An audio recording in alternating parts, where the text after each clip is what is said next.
ક્ષત્રિય સમાજ સાથે વિવાદ વચ્ચે પરસોત્તમ રૂપાલા ચૂંટણી પ્રચારમાં જોડાયા છે। પેલેસ રોડ પર ક્ષત્રિય સમાજના કુળદેવી આશાપુરા માતાજીના દર્શન કરીને રૂપાલાએ ચૂંટણી પ્રચાર આરંભ્યો। રૂપાલાએ આશાપુરા માતાજીને ચુંદડી ચડાવી પ્રસાદ અર્પણ કર્યો અને આશીર્વાદ લીધા। બાદમાં અમીન માર્ગ વિસ્તારમાં ઘરે ઘરે જઈને પ્રચાર શરૂ કર્યો। રૂપાલાએ મહિલાઓ સાથે ટિફિન બેઠક પણ કરી। જમીન પર બેસીને મહિલાઓ સાથે ભોજન લીધું।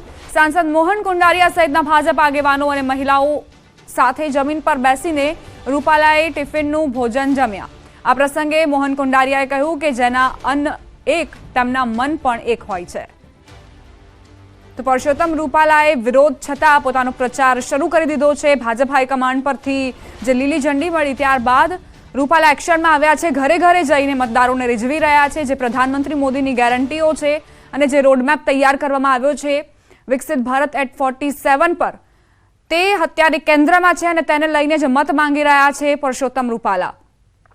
તેમણે આશાપુરા માના આશીર્વાદ લઈને અને ત્યારબાદ પ્રચારનો શુભારંભ કર્યો। કાર્યકર્તાઓ સાથે ટિફિન બેઠક પણ તેમણે યોજી। 3 અલગ અલગ તસવીરો। પહેલા તો ક્ષત્રિયોના કુળદેવીના દર્શન કરીને પ્રચારની શરૂઆત કરી। ત્યારબાદ ડોર ટુ ડોર પ્રચાર કરતા જોવા મળ્યા। ઘરે ઘરે જઈને પ્રચાર તેમણે કર્યો અને આ સાથે જ કાર્યકર્તાઓ તેમના કેન્દ્રમાં રહ્યા।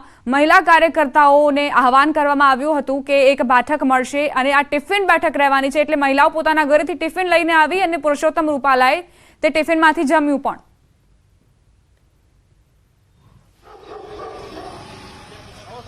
રાજકોટ લોકસભા બેઠકના ભાજપના ઉમેદવાર પરસોત્તમ રૂપાલા દ્વારા અત્યારે ટિફિન બેઠક શરૂ કરી દેવામાં આવી છે। ખાસ કરીને આપ દ્રશ્યોમાં પણ જોઈ શકો છો કે જે રીતના પરસોત્તમ રૂપાલા છે તેઓ અત્યારે જે છે ટિફિનમાં જમી રહ્યા છે।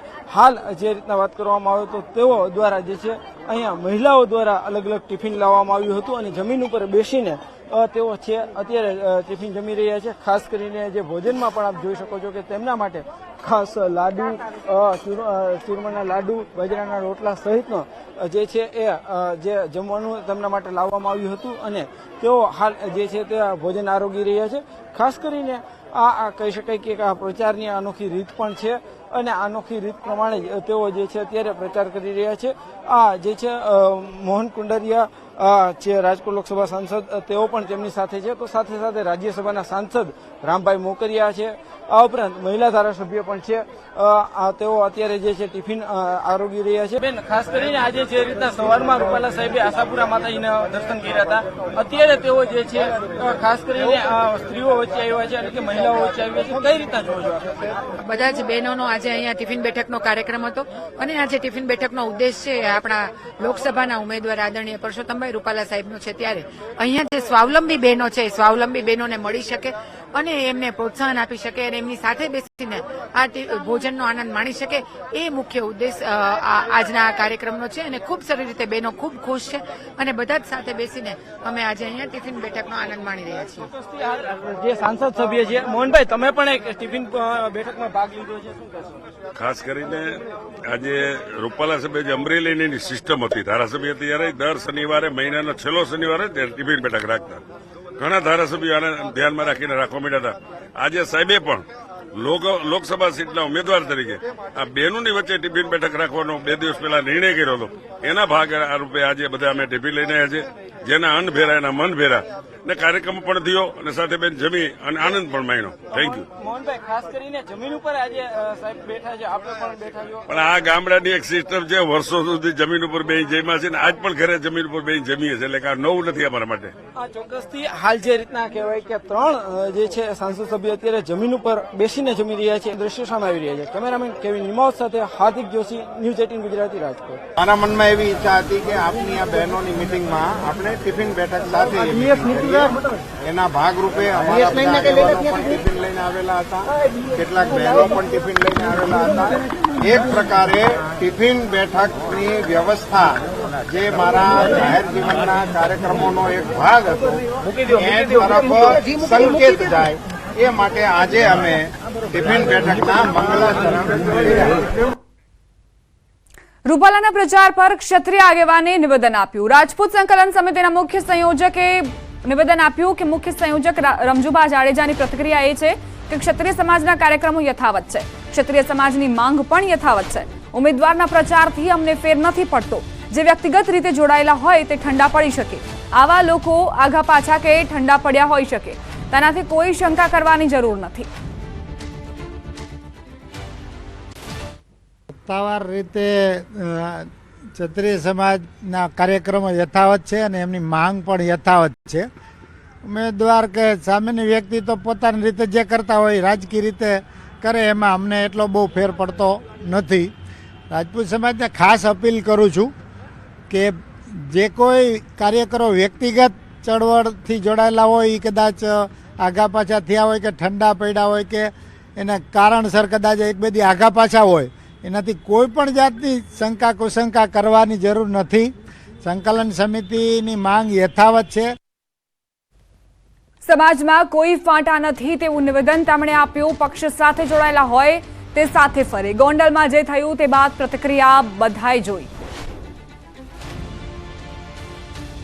સમાજમાં કોઈ પણ ફાટા નથી. એ તો પક્ષમાં જે લોકો કામ કરતા હોય એના ભેગા ફરે, એનાથી બીજો બહુ કાંઈ ફરક ન પડે સમાજને. એ તો આપણે જોઈ લીધું. ગોંડલમાં જે કાંઈ મિટિંગ થઈ પછી સમાજે શું પ્રતિક્રિયા આપી એ સ્પષ્ટ છે. એટલે સમાજમાં કોઈ પણ પ્રકારનો ભાગ નથી. રૂપાલાનો પ્રચાર પહેલાથી જ શરૂ થઈ ગયો હતો. રમજુભાઈએ કહ્યું કે આ બતાવવા માટે જ છે. અમુક ક્ષત્રિયોને ભરમાવવા માટે આવું કર્યું હોઈ શકે.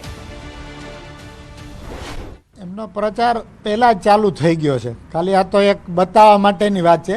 એમનો પ્રચાર પહેલાં ચાલુ થઈ જ ગયેલો છે. એટલે આ તો ખાલી એક અમુક ક્ષત્રિયોને ભરમાવવા માટે આવું કર્યું હોય. રૂપાલા વિવાદમાં ભાજપ તરફથી કોઈ નિર્ણય ન લેવાતા ક્ષત્રિય સમાજ હવે લડી લેવાના મૂડમાં છે. અમદાવાદના ગોતામાં રાજપૂત ભવનમાં રાજપૂત સમાજ સંકલન સમિતિની કોર કમિટીની ફરી બેઠકમાં ગુજરાતના વિવિધ સ્ટેટના રાજવીઓ પણ જોડાયા. હવે આવતીકાલે રાજવી પરિવારના આગેવાનો રાજપૂત ભવનમાં આવશે અને આગળની રણનીતિ જાહેર કરશે. રાજવી પરિવારના સભ્યોએ આ લડાઈ આરપારની થશે તેવું નિવેદન આપ્યું. હવે કાલે અમે એક પ્રેસ કોન્ફરન્સ કરશું, બધા રાજવીઓ એક મંચ ઉપર આવીને, અને આ એજિટેશનને અમારા રાજવીઓનું સમર્થન છે. અમે માજી મુખ્યમંત્રી શ્રી શંકરસિંહભાઈના નિવાસસ્થાને પણ ગયા હતા, એમનું પણ ધ્યાન દોર્યું છે. એમને અમારી પાસે 24 કલાક માંગ્યા છે. હવે આજ સાંજે 24 કલાક પતી જશે. હવે જો કોઈ સરકાર આમાં નિર્ણય અમને નહીં આપે તો અમે આને આરપારની લડાઈ જ અમે કરવાના છીએ. અન્ય 18 સમાજ અમને ટેકો જાહેર કર્યો છે.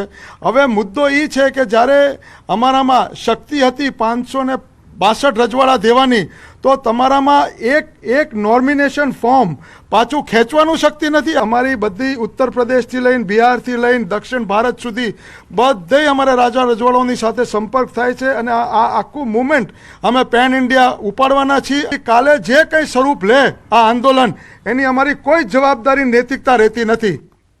પરસોત્તમ રૂપાલાના વિવાદાસ્પદ નિવેદન મામલે ક્ષત્રિય સમાજ આકરા પાણીએ જોવા મળી રહ્યો છે. ક્ષત્રિય સમાજને બ્રહ્મ સમાજ અને નાઈ સમાજ દ્વારા ટેકો પણ જાહેર કરાયો છે. આવું બોલતા પહેલા એમને શરમ તો આવવી જ જોઈએ, પણ હજાર વાર વિચાર કરવો પડે. એનું કારણ છે કે આ એ સમાજ છે કે જે સમાજના કારણે ધર્મ, સંસ્કૃતિ અને શાસ્ત્ર ટકી રહ્યું છે. ક્ષત્રિય સમાજનો જે કાંઈ પણ નિર્ણય છે, સમસ્ત બ્રહ્મ સમાજ ખભેથી ખભો મલાવીને એમની સાથે છે, હતો અને રહેશે. એનું આશ્વાસન બ્રહ્મ સમાજના અગ્રણી તરીકે હું અલ્પેશ જોશી પાલિતાણા આપું છું. તાજેતરમાં પુરુષોત્તમ રૂપાલાએ ક્ષત્રિય સમાજ વિશે જે અભદ્ર ટિપ્પણીઓ કરી છે, જે ભાષાનો પ્રયોગ કર્યો છે, જેને અમે સખત શબ્દોમાં વખોડીએ છીએ. આવા પુરુષોત્તમભાઈની ભાજપ પાર્ટીએ ટિકિટ પાછી લેવી જોઈએ.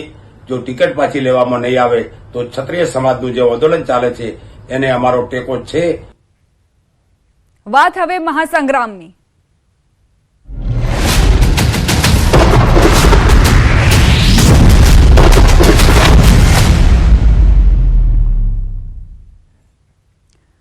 કોંગી નેતા અર્જુન રાઠવાએ નારણ રાઠવા પર શાબ્દિક પ્રહાર કર્યા. આખી જિંદગી કોંગ્રેસે જેને બધું આપ્યું તે હવે માવો લેવા ભાજપમાં ગયાનો આક્ષેપ નારણ રાઠવા પર કરાયો.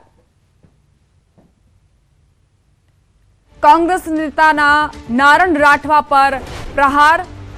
અર્જુન રાઠવાએ નારણ રાઠવા પર પ્રહાર કર્યા છે. તેમણે કહ્યું કે આખી જિંદગી જેમણે કોંગ્રેસનો માવો ખાધો, હવે તેઓ ભાજપમાં ગયા છે. અર્જુન રાઠવાને જો કોઈ લાલચ હોત તો એ ભાજપમાં ગયા હોત. નારણભાઈ કોંગ્રેસ પાર્ટીમાં 8 વખત લોકસભા લડ્યા છે, 5 વખત સાંસદ રહ્યા છે. હું ન્યાય માટે લડવા માટે વિરોધ પાર્ટીમાં આવ્યો છું અને એ માવો લેવા માટે અથવા તો કોઈ કરેલા ખોટા કામમાંથી બચવા માટે ભાજપમાં ગયા છે. આટલો ફરક છે. બુલેટિનમાં રોકાઈશું એક નાનકડા વિરામ માટે. આપ જોતા રહો ન્યૂઝ 18 ગુજરાતી.